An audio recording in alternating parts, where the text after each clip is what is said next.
ariko bacuruza inkwi baza bacuruzagamo mwana Ko nirayi turiya ari gushya uyu muriro aho burashyushye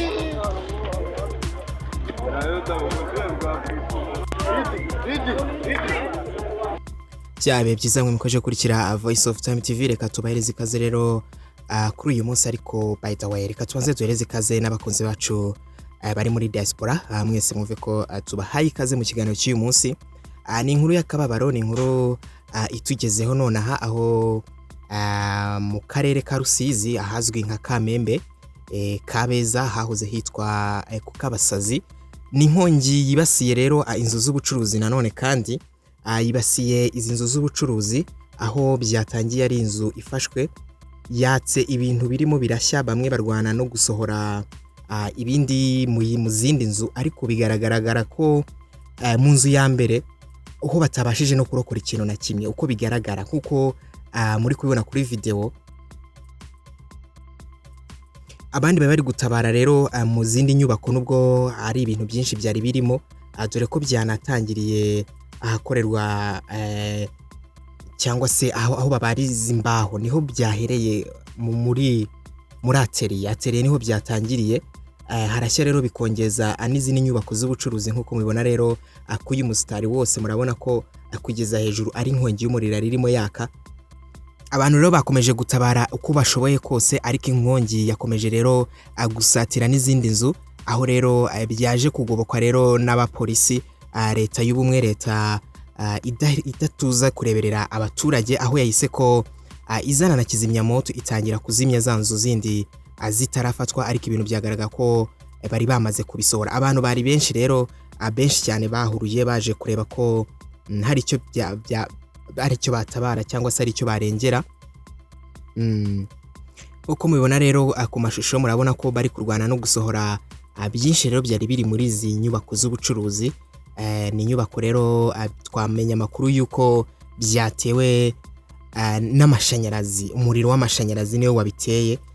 Gusa ntiharamara kumenyekana niba ari sharijeri cyangwa se ari siriku yabaye, ariko biri kuvuga ko wenda ari siriku yaba yabiteye, kuko ni inkongi iteye ubwoba nk'uko muri kubibona. Hari kwaka cyane ku buryo ibintu byose muri cyangwa se mu nyubako ya mbere byahiye, ku buryo nta kintu babashije kurokora. Nk'uko mubibona inyuma naho hatangiye gufatwa, hari depo zindi inyuma naho harafatwa, kugeza aho zatangiye gushamikirana ku mabati hejuru, zitangira koherezwa. Harimo rero abari bacuruza nyuma ya teriye, hari abacuruza ibishyimbo, hari n'abacuruza amasondori, ariko bigiye bitandukanye kuko nk'uko muri kubibona kuri video hari abari kwegeranya ibijyanye n'amafu, ariko murabona ko hari na depo y'amabati nayo, kuri depo icuruza amabati nayo irimo irabisohora, murabibona neza. Nayo iri kurwana no gusora irebe ko nta cyakangirika. Gusa nk'uko mubibona rero murabona ko inyubako rwose yahiye. Inyubako yahiye cyane, yahiye ku buryo n'imiryango yagiye ishyama, ibiyo bikamenagurika, imbere habaye ivu. Si ukuvuga ngo nta kintu cyari kirimo, ahubwo ni ibintu byari birimo byose byabashije guhinduka ivu. Murabona ko iyo hatakiba polisi n'izi nzu zindi rwose zari kwita ko zifatwa. Murabona ko byari byanatangiye gufata hirya ku rundi ruhande, ariko uretse ko polisi nyine yahise ko ihagoboka, izana kizimyamoto iratabara. Muri kuyibona kizimyamoto ahantu iparitse haruguru, iyo itakihaba rwose byari kugorana, ku buryo hari kuza kwangirika ibintu byinshi cyane. Dore ko n'amahirwe yarahari rero hano byabereye, polisi atari kure cyane, kuko dore ko ari naho ikizimyamoto iba, ntago byatinze kuko polisi yahise ko ihagira byihuse, bitandukanye n'inkongi y'umuriro yareruka kwigasira nanone hano mu karere ka Rusizi.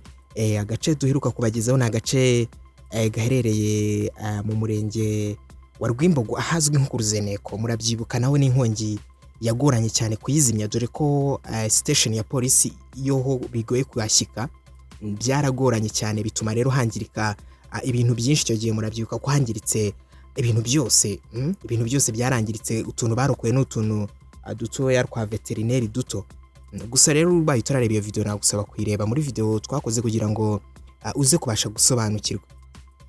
Benshi rero bakomeje kwibaza ati ese bizagenda gute izi nkongi zikomeje kwibasira hano mu karere ka Rusizi, ati twumva bashyiraho za kizimyamoto zigiye zegereye abaturage cyane. Urumva niba inkongi yarafashe inzu z'ubucuruzi kugeraho bigatwara iminota igera kuri 30 cyangwa n'indi irenga, byumvikane ko bibaye byiza station yakegerezwa abaturage. Ni ibyifuzo rero abaturage bose cyangwa se bamwe bagiye batandukanye bagenda batanga rero uko bagenda babyumva.